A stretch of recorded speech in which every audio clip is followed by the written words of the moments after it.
today in the Rochester City School District. Sam Carter live outside school number 45 this morning. Good morning. Hey guys, how's it going? I am here in the Rochester City School District, School 45 to be exact, where it is day one of school. An exciting day for everybody and an exciting day for this young lady, Stacy Darby. You are the, and correct me if I get this wrong, but I'm not going to, the Director of Environmental Health. And safety, and yes. Safety. Oh, it's so close. Yes. Director of Environmental Health and Safety. Talk to me a little bit about your role in COVID mitigation. Sure. So I have really helped the district in getting all the guidelines from the CDC and Department of Health and reading them and digesting them and making sure that we're implementing everything to make sure our kids are as safe as possible and our staff and our teachers are safe as well. In your estimation, how ready is RCSD for this year for keeping kids as safe as you? Look, we know that there's nothing that can make it foolproof, but how ready is RCSD to keep our kids as safe as humanly possible? We are ready. We've been ready. We have masks. We have cleaning supplies, hand sanitizer, soap. We've talked to our staff. We've talked to the families. We've sent out information. We are so happy to have these kids come back and be here safe and be able to interact and get an education. And just, we're so excited to welcome them back today. You know, one of the things we learned is how important, one of the things we learned over the last, 18 months of this nightmare really is how important it is for kids to be in school. What's something that you have taken, that you've done, or this district has done to ensure that kids can really be here year-round? For the full school year, anyway. Well, one of the first things that we did before the state even did it was have a testing or vaccine program in place. So everyone that works at the district or works with the district has to either be vaccinated or be tested weekly. We've also opened up that program to all of our students. So any parents that consent, our students can be tested weekly as well. So that's one of the ways that we know, if we know beforehand, if someone's asymptomatic, we can remove them and get them into quarantine and isolation before they spread any COVID to anyone else, really. So that, I think, is a really important thing that we did even before it was required. Talk to me about the discussion about getting teachers vaccinated. What was that discussion like in the room with you guys, and were teachers consulted on this and administrators and things like that? Sure, yeah. I mean, it's always been something that we've been a huge proponent of here at the district, is making sure people get vaccinated. At the very beginning, we were setting up vaccination clinics to get teachers, students, other staff members vaccinated early. And we've really just continued that same message that vaccination is really the way to keep everyone in our community as well as inside of our buildings safe. So, really sharing that information with our families as well, that they get vaccinated because that's how they're going to protect themselves and their families. So yeah, we really all kind of worked together to make sure that we were offering the safest environment as possible.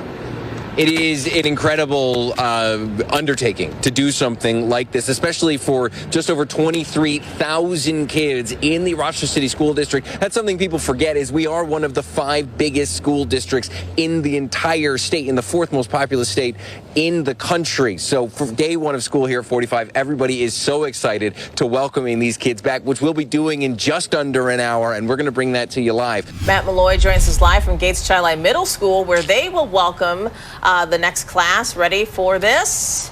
2028.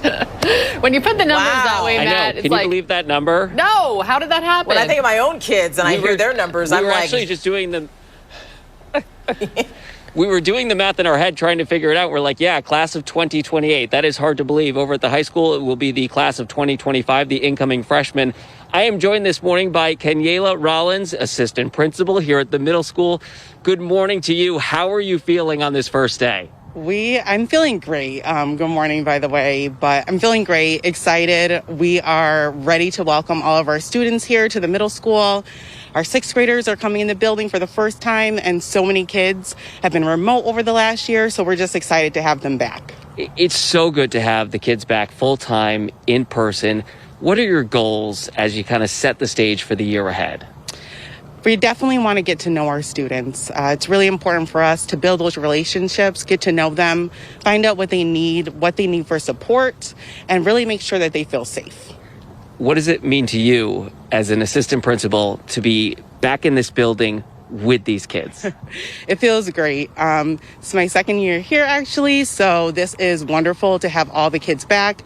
The teachers and staff were all abuzz yesterday, super excited to welcome the kids. So it's just an exciting feeling. There's just so much excitement, and I feel like a lot going on in this district right now. It's an exciting time to be a part of this school district in this school year, isn't it? Absolutely, absolutely. I feel very proud to be a Spartan. Kenyela, thank you so much for joining us this morning. Best of luck on this first day. We're so excited for you as well. We're going to continue our coverage this morning from the Gates Chili Central School District. We're going to head over to the high school again. We've got a high school student talking about what they are looking forward to this year. We're also going to talk to the superintendent about a lot of things, about the safety protocols in place, but also about the social emotional effort they're making here to focus on that this year after what's been a tough year and a half for a lot of these kids. So an exciting morning here in this district, and our live coverage continues throughout the morning here on Good Day Rochester. New tonight, hope that the Rochester School District's transportation crisis is closer to being solved. But with school starting in the morning, the bus driver shortage is still impacting hundreds of families. I have no idea yet. My boss is already aware that I may be coming in late so I can get my kids to school. First Student, a private company that transports hundreds of Rochester students, says it has received 100 applications for bus drivers in the last week. Good evening, I'm Jenny Ryan. And I'm Doug Embledge. However, even if they are hired, the process of getting new drivers on the road can take weeks, unless, as 13 Wham's Tyler Brown reports, that process can be put on a faster track. Tyler? Jenny, Doug, a letter shared with me by the district from Monroe County Clerk Jamie Romeo offers some hope. Romeo says the DMV will dedicate 2 days a week to process commercial driver testing appointments. But for now, some parents are changing plans to get their kids to school. Mother of two, Tatiana Welch, is one of many Rochester parents disappointed that her kids won't be able to get a ride to school this week. A lot of us parents who do work 7 or 6 in the morning, we're going out to work 2 and 3 hours late now and have to come home an hour or two early, too, to pick up our children from school. At a meeting with some district leaders, Welch learned that a dozen more school bus drivers resigned in the past 2 days. More than 2,000 high school students must find their own way to school this week before RTS rides become available next week. Transportation for 317 other students remain in question. The district says it's trying to recruit and retain drivers, but it's possible more could resign. This is a very fluid situation where, as there are drivers that they're still trying to connect with, there's a lot of just variables in terms of personnel that we're working with, and our margins obviously are very tight. Representatives with First Student Bus Company says it received 100 applications for potential drivers, but it could take weeks before applicants are vetted and ready to work. Superintendent Myers-Small believes the problem is closer to being resolved now than ever before. I think what it's enabled us to do is to really galvanize around the issue that we have the desire to get all of our students back into schools, and we've worked really hard to do that.